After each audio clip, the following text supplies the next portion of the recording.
เราคอยอายต้องไงเราคอยอายเต่าเต่าเต่าเต่าเต่าเต่าเต่าเต่าเต่าง้อยเต่าง้อยเต่าง้อยเต่าเต่าเต่าง้อยไม่มีเสื่อมคลายมาหลายดอกสาธุเด้อพญาเต่าง้อยลูกกระดองค่อยๆน้ำตาย้อยไหลโตมามือนี้ได้มาขอโชคมามือนี้ลูกได้มาขอโชควานเต่าง้อยช่วยบอกให้อายขึ้นเต่าง้อยเฮ้เฮ้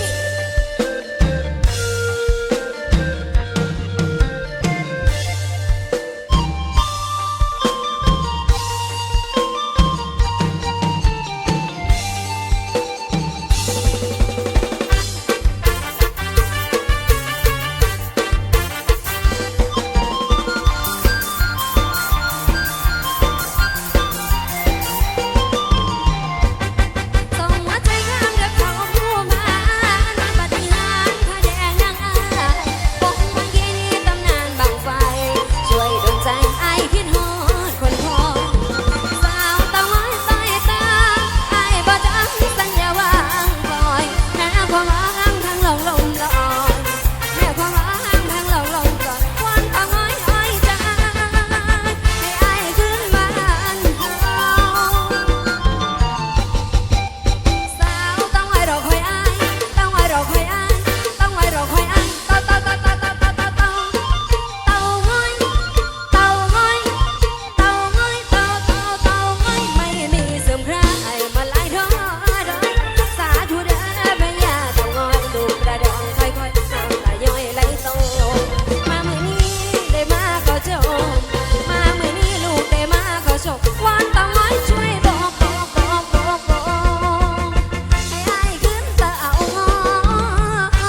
ย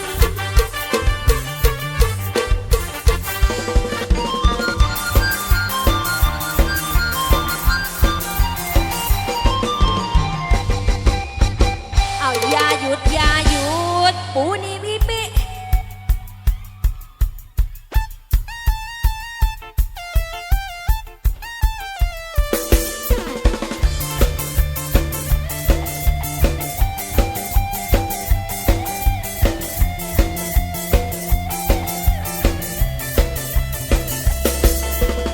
ซื้อเขาโรงเรียนเคยซื้อว่าเดือนเพ็ญ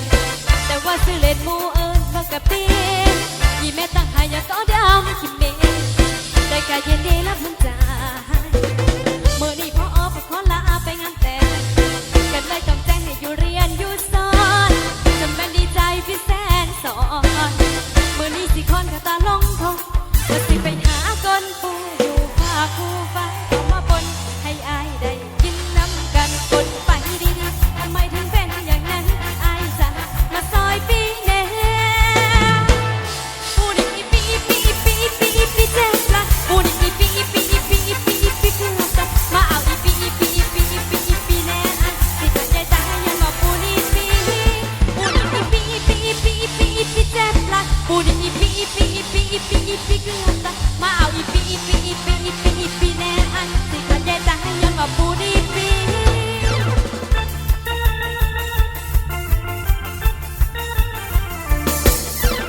ซื้อเขาโรงเรียนเคยซื้อว่าเดือนเพ็ญแต่ว่าซื้อเล่นหมูเอิญว่ากะปียี่เม็ดตั้งหายาก็ดำคิดเล่นแต่กะยินดีแล้วพุ่นจ่าเมื่อนี้พ่อก็ขอลาไปงานแต่งกันเลยต้องแจ้งให้อยู่เรียนอยู่สอนแต่ไม่ดีใจพี่แสนสอนเมื่อนี้สิคอนกะตาลงทงว่าสิไปหาก้นปูอยู่ภาคคู่ฟ้าเอามาปนให้อายได้กินน้ำกันปนไปดีๆทำไมถึงเป็นอย่างนั้นอายจะมาซอยปีแน่ปูนี่ปีเจ็บละปูนี่ปี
เหงืดใจแฟนเจ้าอีหลีน้องทั้งงามทั้งดีคืนนี้ป่าน้องปล่อยให้เจ้าเป็นสาวมือสองอายเห็นน้ำตาน้องต้องมาเสียให้มีของดีบ่ฮู้รักษาเจ้าคือทิมคือป่าบ่รักษาไว้อายมาเห็นจึงเป็นคนปวดใจถึงแม่น้องผ่านสายแต่อายบอกแค่มันบ่เจือนคือตะฟังเซมันบ่เพคือดังคันแท้ไอ้สิเอาหักแท้แส่ให้กินเรื่องผ่านสายไอ้บ่ถือสาอยู่ที่ว่าเฮาเข้าใจกันมาห่วมใจสร้างฝันให้มันหั่งมีต่อไปนี้มีคอยและเจ้าเรื่องแฟนเก่าอย่าเอาใส่ใจไอ้ขอบอกเป็นคำสุดท้ายถึงน้องผ่านสายแต่อายบอกแค่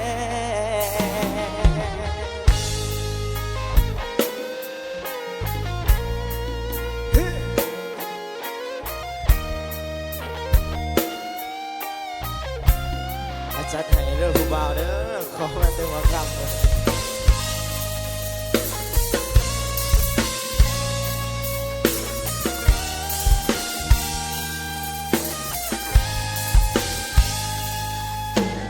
มีของดีบ่ฮู้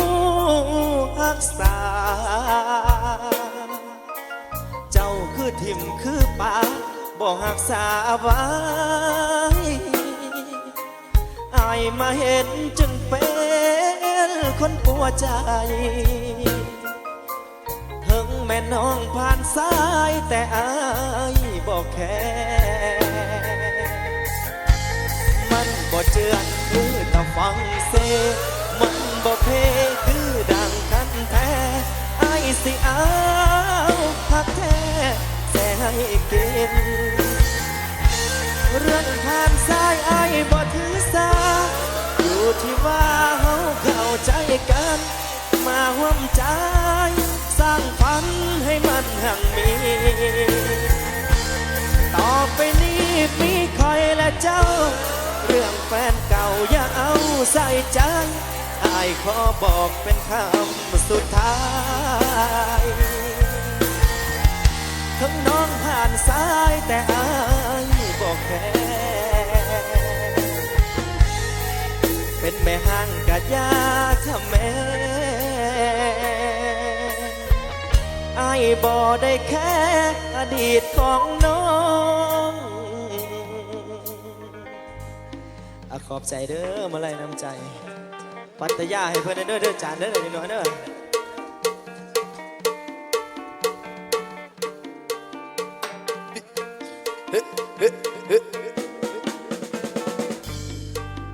ดูสิเดือกป่า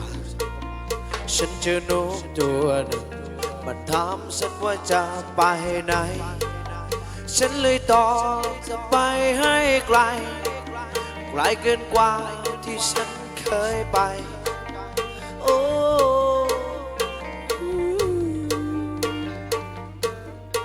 ที่เราเหนื่อยล้าจึงเดินเข้าป่าอย่างน้อยก็ไม่ต้องพบเจอคนที่ร้ายอย่างเธอคนที่ไม่มีน้ำใจไม่มีเยื่อใยให้คนเคยรักกันที่ร้ายอย่างเธอต้องทิ้งให้อยู่คนเดียวเมื่อเธอเหงาขึ้นมาจะได้กลับมารักกัน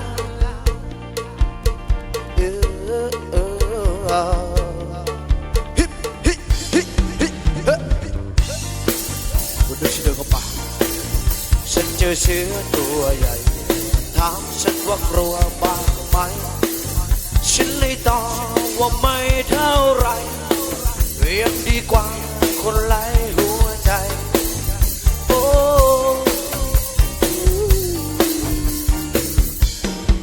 ที่เราได้รักจึงเดินเข้าป่าอย่างน้อยก็ไม่ต้องพบเจอคนใจร้ายอย่างเธอคนที่ไม่มีน้ำใจไม่มีเยื่อใยให้คนเคยรักกันใจร้ายอย่างเธอต้องทิ้งให้อยู่คนเดียวเมื่อเธอเหงาขึ้นมาจะได้กลับมารั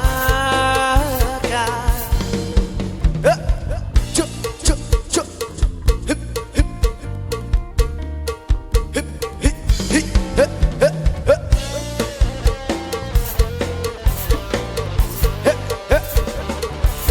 กระจอกแท้เดี๋ยวฉัน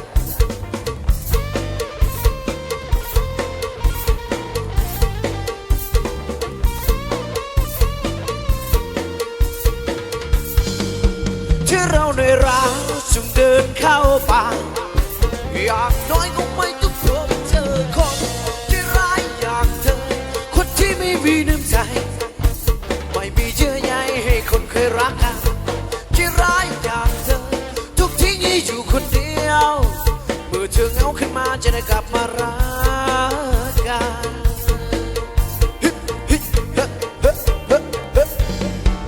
มาดูสิกระเป๋าสายเขียวสายเขียวเฮ้เฮ้เฮ้เฮ้ชุบชุบชุบชุบเฮ้เฮ้เฮ้เฮ้เฮ้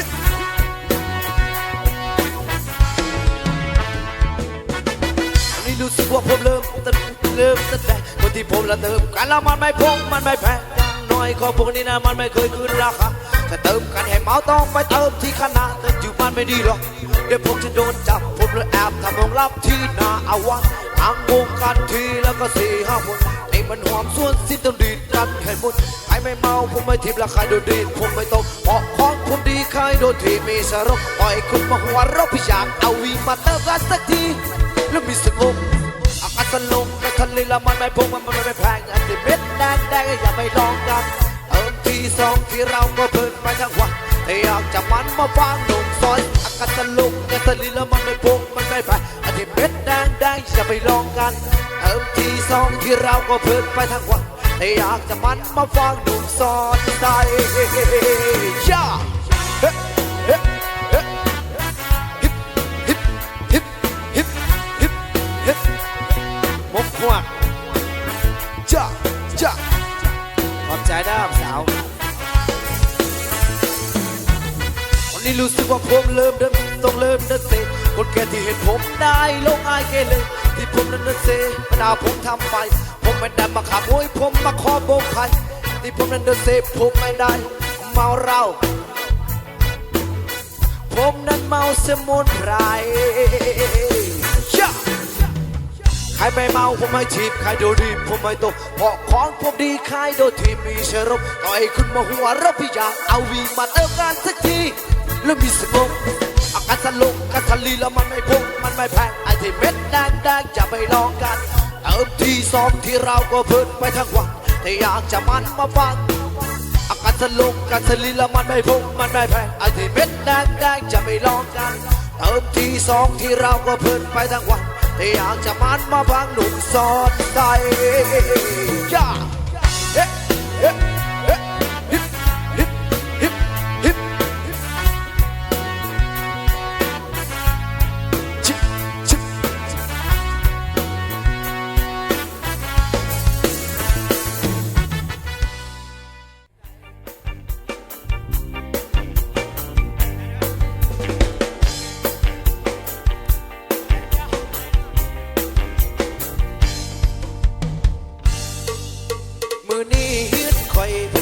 มาสายถอยลงทงหาหอยหาเสือและน้ำราเพิ่นสอนจูพวกเพิ่นได้หัวมาเห็นน้ำแม่ดาเลยโกบหน่อยมือนี้เฮียนคอยประมาณ6 โมงแลเพิ่นเห็นแนวกินแลหอมมีนิดกินดำมีตำหมักถั่วหมูหวกและกุ้งหางสองให้ใจดังกำลังนั่งไม่ค่อยใส่ถึงอยากสีหอมมีหักสีหันแม่บอกให้ค่อยเมาไปโอ้โหบุกว่าให้ป้าตาก่อนเบิ่งไปหอดเงิน จูบาพอพวกว่าเอาไปฝากป่าไปนั่นห้อยไว้นะหัวขากลับรถจากยางหัวแหงลูกแหงหัวรถกันเลยฮะคนแหกก็เป็นคือฟ้าห้องคือเพิ่มละผลการตกคำหักหัวอะไรมาหัวทำคนตกคำเอาละเปียกหัวโหพอพวกข้าเอาไปฝากป่าไปนั่นห้อยไว้นะหัวขากลับรถเสียกยางหัวแหงลูกแหงหัวรถกันเลยฮะคนแหกก็เป็นคือฟ้าห้องคือเพิ่มละผลการตกคำหักหัวอะไรมาหัวทำคนตกคำเอาละเปียกหัวโหช่าเฮ้เฮ้เฮ้เฮ้เฮ้เฮ้ฮิปฮิปฮิป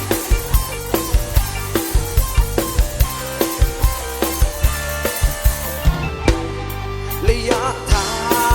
งมันกะไกลห่างส่วนสิหอดเพื่อนเอาบ่ถวยหลายผู้อยู่ดอกว่าเป็นลูกใส่เอาถึงสิหารถเฮากะหักจงมากมากะเฮาหัวกะหิวกะหิวเขาโอ้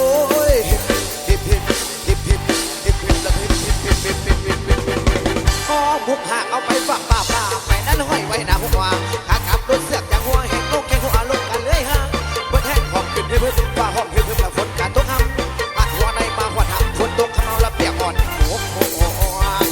พอบุกหักเอาไปฝากป่าไปนั่นห้อยไว้หน้าหัวขากลับรถเสือกจากหัวแหงลูกแข่งหัวลงกันเลยฮะเบิดแห้งหอมขึ้นให้เบิดว่าหอมขึ้นละฝนการตกห้ำอัดหัวในมาหัวทำฝนตกทำเอาละเปียกอ่อนหัวทำหัวน้ำพองบกหวังคอยอยู่หน้าหัวน้ำหุ่นน้าดูแม่ป้าเล่าหือบ่ฮู้ว่าเฮาหอมบกหวังไปป่าแม่ป้าเล่าหือบ่ฮู้ว่าไปฝากป่าจ้า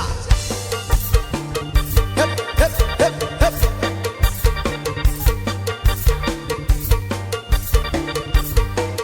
จุ๊บ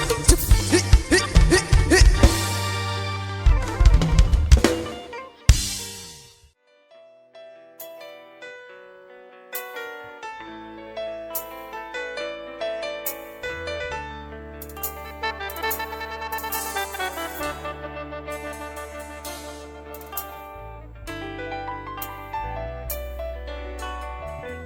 น้องเป็นผู้สาวเก่าเรื่องของเฮาจบตอนเขามาเหนื่อยและท้อกับการตอนแลอายบอกแค่แม้แต่เบิ่งหน้าคนเมิดค่าอย่าหัวซาอย่าใส่ใจ และสุดท้ายอายก็ไปกับเขาเอาหาเขาทิ่มไว้กลางทางเบิดแห้งยาคนเคียงข้างบ่มีไฟจบแล้วว่ามันคนหน้าตาดีบ่มีมันหยิบมันได้ขอเงินแม่ใส่สูมือมันก็บ่คือจังเขาที่พร้อมหักสาวหักแลไปกินกัน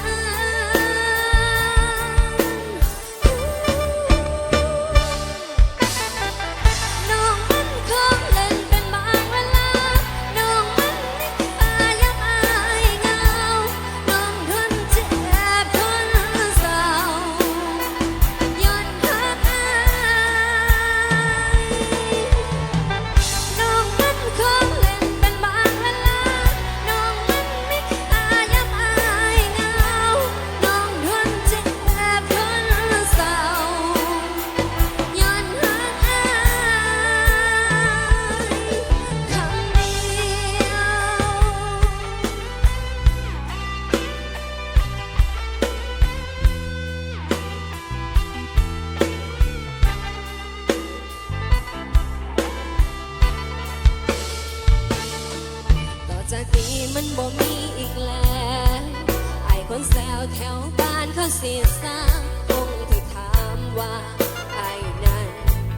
ไปใส่ไปอายแท้ว่ามันคนหน้าตาดีว่ามีมันดีปานใด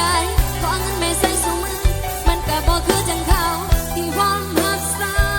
วหักแล้วไปกินกัน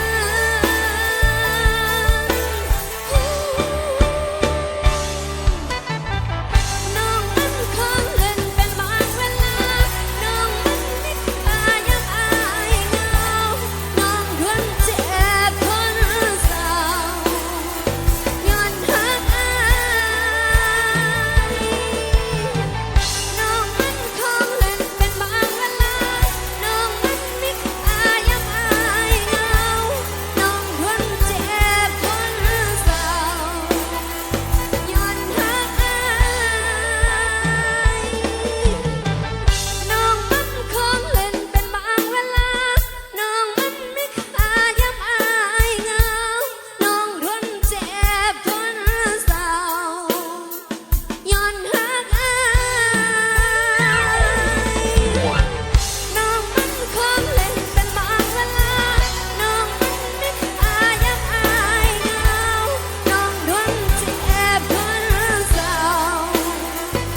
ตอนนี้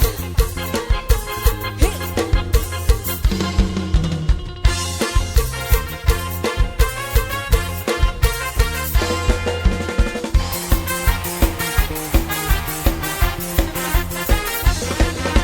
เสียงฟ้าผ่าพาเปียงพาเปียงเปียงเปียงเปียงทางเปียงหน้าน้อยให้วันคอยให้งอนมองที่เฮา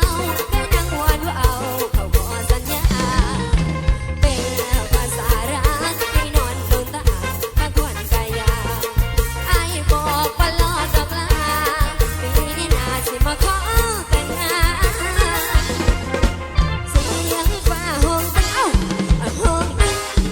ห้องตึ้งตึ้งตึ้งตึ้งตึ้งน้องนั่งซึมเศร้าเอาไว้สถานผ่านมาหลายปีบ่มีวี่แววจะให้สถานไปอยู่แดนไกลไหลลืมแล้วบ่ถึงหา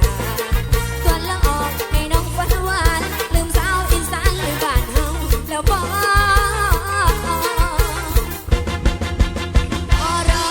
รอคอยให้รอกังโกพอให้ยกมือขึ้นมาก็จะออกภาวนาให้อายมาขอคืนกลับมาคนคอยได้มันเหงาหูบอกยังรอคำมั่นสัญญาฝันคอยท่ามาขอแต่งงานเสียงฟ้าผ่าเปียงผ่าเปียง พาเปียงเปียงเปียงเปียงเปียงทางจากหน้าน้อยให้พ้นคอยบอกเก่ามองที่เฮาได้นั่งมอนว่าเอาเขาขอสาบานเมื่อหลังสังหรณ์คงบ่ย้อนคืนที่นานแต่น้องยังรอฝันหวานยังทรมานรอแต่งงานอยู่เด้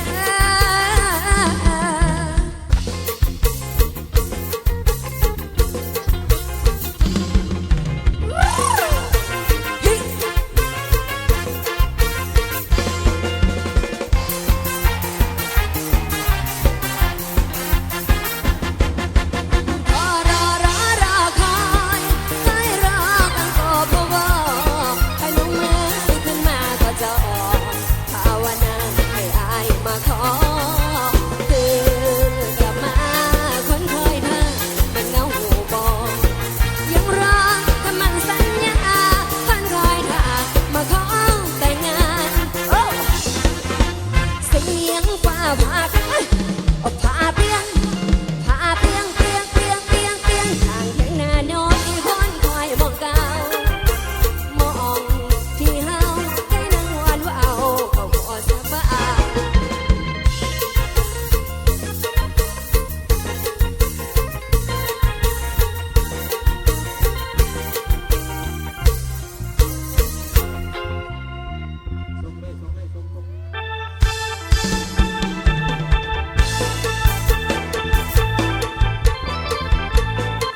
ขอเสียงโหดมากมวนนี่เด้อเฮ้ยเฮ้ยส่งไม้ดาวดิเฮ้ยเฮ้ยเฮ้ย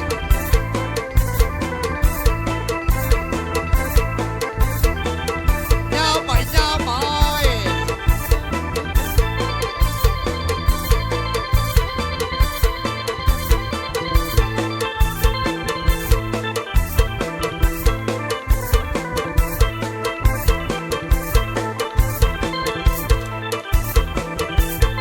เอามาพักกันได้หัวพวกเป็นผากบ้ามาดิเฮ้ยเฮ้ย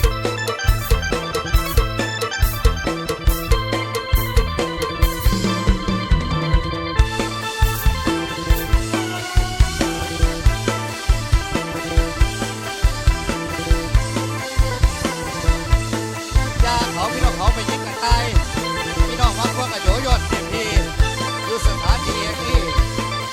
เฮ้ยเฮ้ยเฮ้ยเฮ้ย อายกเขาได้มึงเด้อ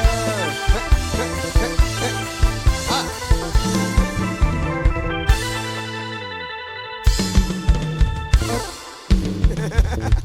เอาแห้งๆ โอ้ย โอเค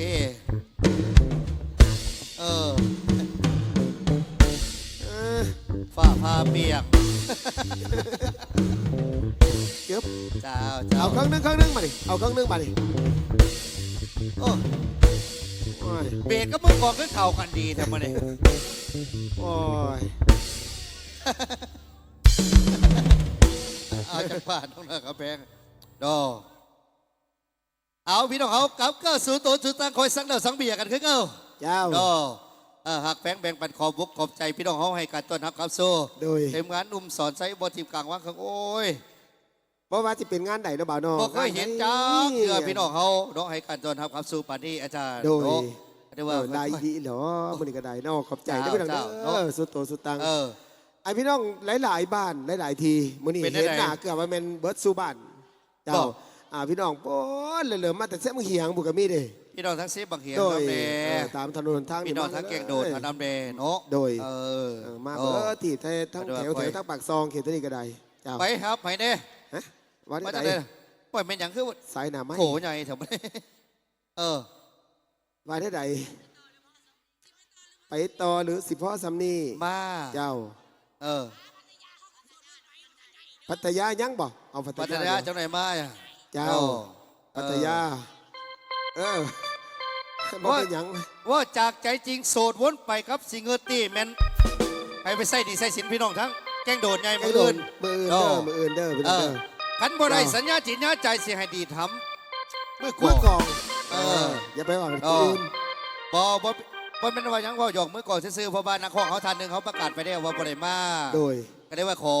มืออื่นเพิ่นสิมาเนาะถือว่าครับใส่พี่น้องอยู่ทั้งแกงโดดเนี่ยแน่นอน เจ้า โสดวนไปกับสิเงินตี้เนาะอันนี้สัญญาด้วยจิตด้วยใจกับพี่กระดองบ้านเฮาเนาะหน้าข้องท่านนั่นก็โอ้ยข่อยก็อุกใจอยู่เมียน้อยอยู่กำมันยากซ่าก็ได้เนาะมืออื่น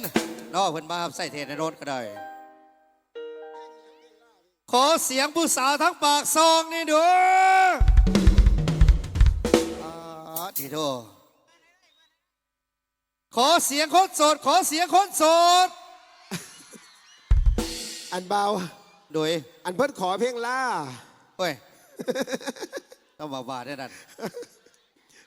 เจ้า อาจจะหน่อยจะหน่อยจะ เอา คนบางพวกกันจะสไตล์พันหยกพันใหญ่ โดย เนาะอันที่ว่าหนุ่มสดใสบนในมาเหิงเพื่อกระโยกตัว โดย เราก็มาเป็นอย่างพี่น้องข้างในเนาะเป็นอย่าง มาไล่ท่องทีมงานกระดุมสุดไซบไดมาจากเถื่อ บ่ โดยมีเธอเดียว โอ้ พี่น้องเนี่ยนาฟ้าข้างโอ้ยหลายอีหลีหล ว่าท่าน พี่ ได้ อง มา เอ้ย สมบูรณ์จาก บ่ ไร บ่ทันได้มาจากเถื่อ ปล่อยกับมาอยู่ ไปฮับสายห โส นา ดวนไปโอ้ยคอยสุกได้ทอดนะ เห็น ไม่ ไป ได้ ได้เห็นไปได้กระซุกแข้งๆนี่แหละเนาะ ว่าจะได้ปากโกดใจคิดถึง เจ้า องค์งานน้ำดื่มดอกแก้วโอเคเออปากโกด นี่ ใจ ปรา คิด กฏ ถึง ใจคิดถึงแน่ไม่ห่าง อันยับไปทางนั้น ลู ได้ ก จาก สา อะไร มแน่เจ้า โอ้ มาได้ไหนอ ปากโกดใจคิดถึง มาได้ไหนกุหลาบแดงโอเค เออ เมื่อเผลอ โย เจ น อ ใน กั กาน รอีสานบ้านเฮาเนี่ยจังยอมปาก กุห โก ลา ด บ ใจ แด คิ ง ดถึง เมื่อเผลอเจอกันนะจันเด้อกุหลาบแดงเมื่อเผลอเจอกันหน่อยเพิ่นได้เห็นไหมเฮ้ยอันนี้ทั้งเสียงคาร์บอนเด้อแล้วก็เสียหน่อยเด้อก็ทั้งทิ้งกล่องเนี่ยแล้วโคกเงาเลยมาเล่นบักหนึ่ง มองดอกไม้ตูลงมาแอบเขียดชนะลงยาวฟ้าหวนหวนเขียดโมเขียดขาคำเหมือนหมอลำผ้ากันมวนเมฆดำลอยปั่นป่วนฝนตกมาสู่อีสานปู่ย่าถิ่นกับแกทุกคนแน่เที่ยวตะการว่าอีทุยเสร็จจากงานเต็มยาอ่อนกับคันนาลุงแจงพ่อผมผูตื่นเช้าตรู่รีบออกมาเล่งลุดใจหุ่นนารีบนำฟ้าฟ้าเอาน้ำพุ่นอีสานบ้านของเขาอาซีเก่าแก่นานโดนเอาหน้าสู่ฟ้าฝนเฮ็ดนาลายบ่ได้เศร้าเฮ็ดนาลายบ่ได้เศร้า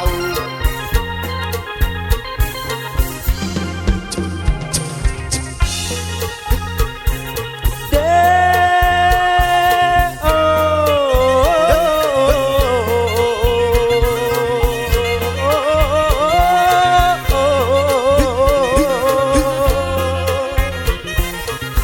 โอ้โอ้โอ้นอโอ้โอ้โอ้นอโอ้โอ้นอโอ้นอโอ้นอ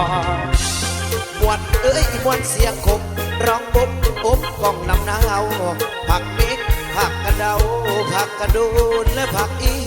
นธรรมศาสตร์อยู่บ้านนาฝนตกมามีของกินฝนแรงแห่งแผ่นดินไว้บึงน้องแห่งเหือนหายมาเด้อมาเห็นหน้ามาเด้อหน้าอย่าเดินไกลนับวันจะกลับไงเบาเสาไหลเข้ามาโกงเสียงแคนผมเสียงสูงตุงลุงตุงละเล่นตราลุงตุงเสียงแคนผมเสียงซองอ่อนแล้วอ๋ออ่อนอีแล้วอ๋อมาเด้อมาซอยกันต่ออีสานโนบ้านของเฮา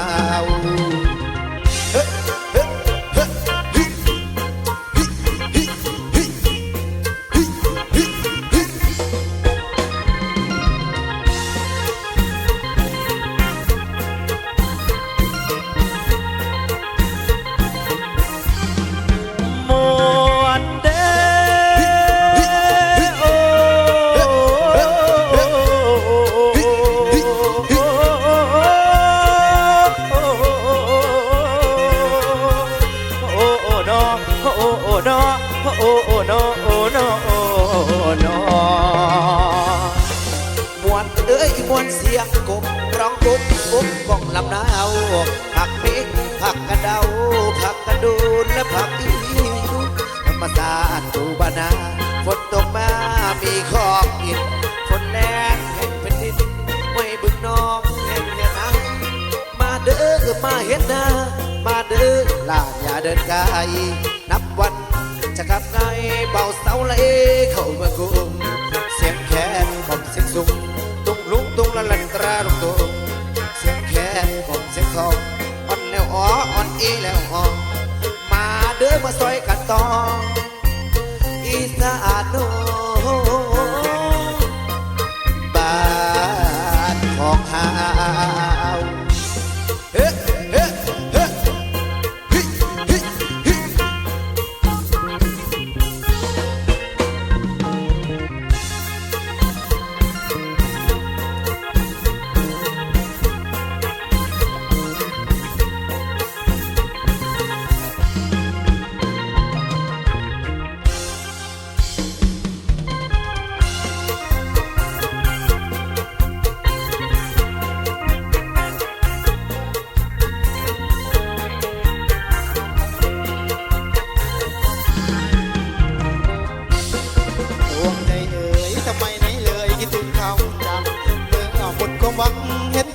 คุยใส่นั้นภาพติดตาบอกว่าให้ลืมมันให้นานก็นานใจแข็งแสนลาตั้งใจดีทีนี้ให้ลืมเขาจริงเรื่องผู้หญิงไม่มีแต่เขาหรอกนะสักวันลืมเขาเลือดเข้าตาไม่กายหน้าคิดไปได้มีแนวเกี่ยวหัวใจของคนทำแล้วสุขผมคือลูกหญิงคนหญิงและหาปากว่าบาปก็ยังบ่นวัดไว้มาวัดติดแต่ข้าวจำกับแต่ส่วนน้องเศร้าจอยพวกหักหน่อยบ่มีแห้งคือเดิมบอกก็ลืมบ่ได้แห้งอย่างอ่อนวอนในหัวมีตาเธอจะรักมากพี่จึงห่วงเธอทุกวันสั่นซ้ำสวงไม่มาลวงแต่มาขอคืนดียิ้มหน่อยนะเธอจะยิ้มหน่อยนะอย่าลืมตัดอะไรไม่ตรีเจ้าคือแก้วที่ประดับชีวิตขาดเธอนี้เมื่อละไม่มีสิวันลำพลมาไหวมาก่อนมาวันขอตั้งใจไหมปากกดแต่ใจคิดถึงแต่เจ้าให้เบาอูพี่บ่สุดย้ำฝ่ามนละตะวันแดงคิดผ่อนแห้งในความคุณว่าพี่เสียงปากนี้ก็กดเจ้าให้ได้แต่ทางหัวใจคิดถึงน้อง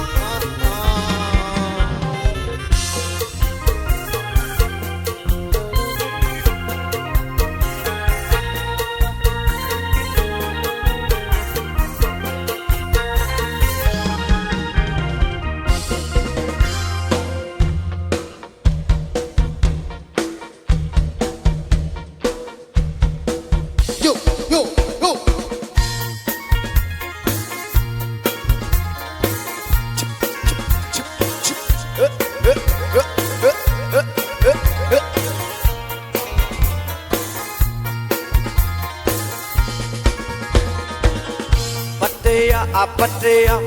hi, hi, hi. Ya Pattaya, to Egypt to the rain. Please my me is up in Bangkok, so easy so now. It's my far to pocket,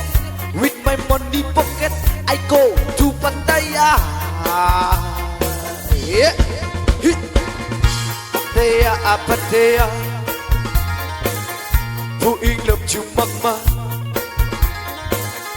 Oh to the Hollywood body disco Get excited here they say Welcome in Buffalo Handsome and realistic I like you really big 60 min Pattaya Pattaya, Pattaya Who in love you mama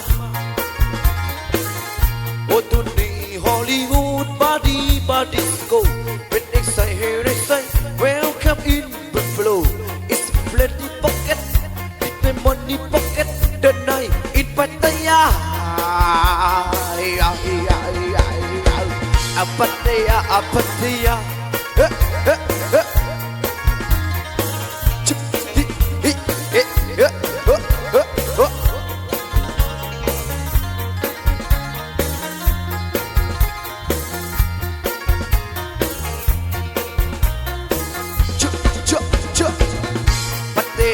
Pattaya Who in love you mama Oh to the Hollywood body disco Get excited here they say Welcome in Buffalo Handsome and realistic I like you really big 60 min Pattaya Pattaya, Pattaya Who in love you mama Pattaya, Pattaya Who in love Pattaya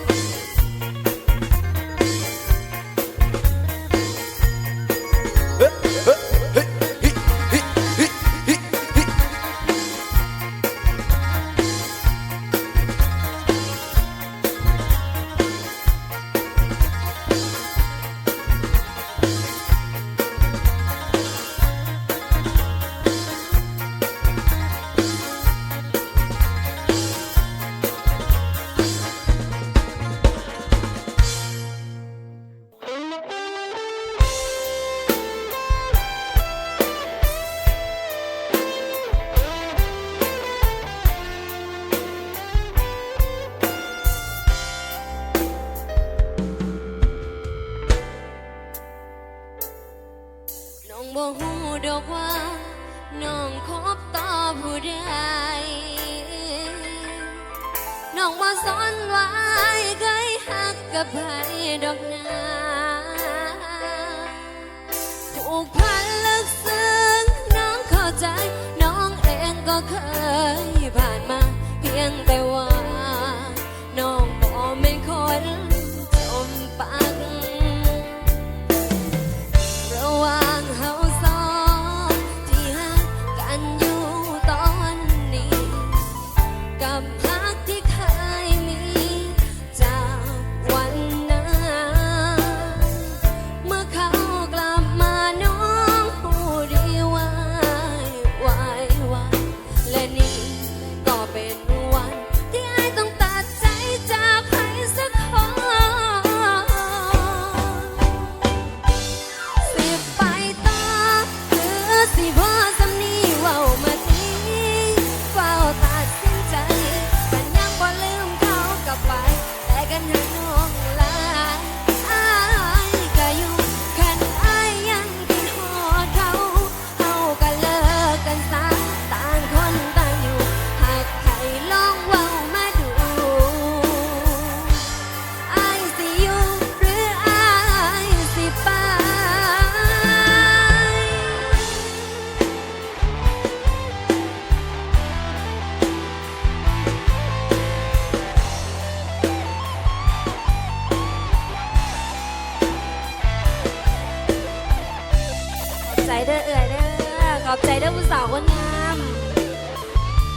หักน้องหลายอา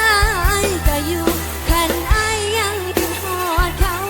เขาก็เลิกกันซะต่างคนต่างอยู่หากใครลองเว้ามาดูโอ้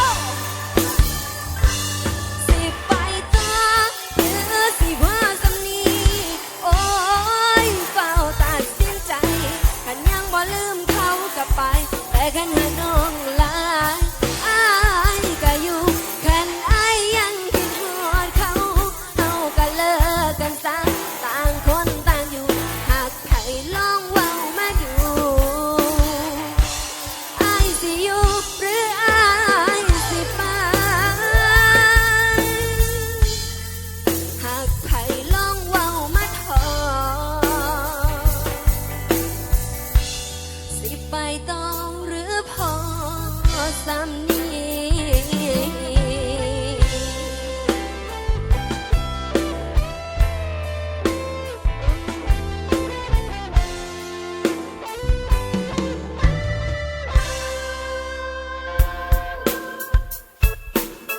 เฮ้เฮ้เอาไปกันต่อผลงานเพลงใหม่ล่าสุดจากกิ๊กลุงนภามาสร้างว่าน้องยังปลื้มเฮาเป็นแฟนกันมาแสนนานจนคนสาเอาสองคนผูกกันสัญญาว่าสิหักกันตลอดไปมาจนวันหนึ่งที่บ้านลือไว้นอกใจไปลอยควงผู้สาวคนใหม่เป็นบ่อาย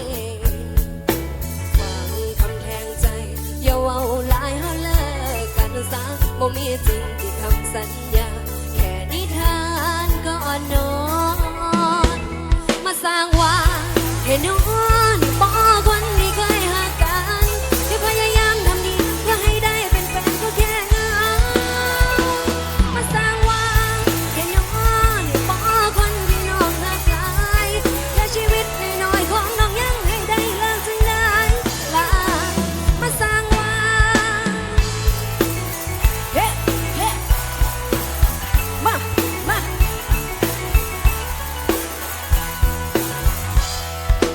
น้องกอดกันกอดขาทั้งน้ำตาว่าอายอย่าไปน้องบ่ดีกับอายมองใดสิแก้ไขให้ถึงใจอายสิบ่ให้เบื่อปานโฟลิดอนสิขอลาก่อนสิหาเอาไหมคนซื่อๆมันบ่เราใจเด้ออายว่าแทงใจอย่าเว้าหลายเฮาเลิกกันซะบ่มีจริงที่คำสัญญาแค่นิทานก่อนนอน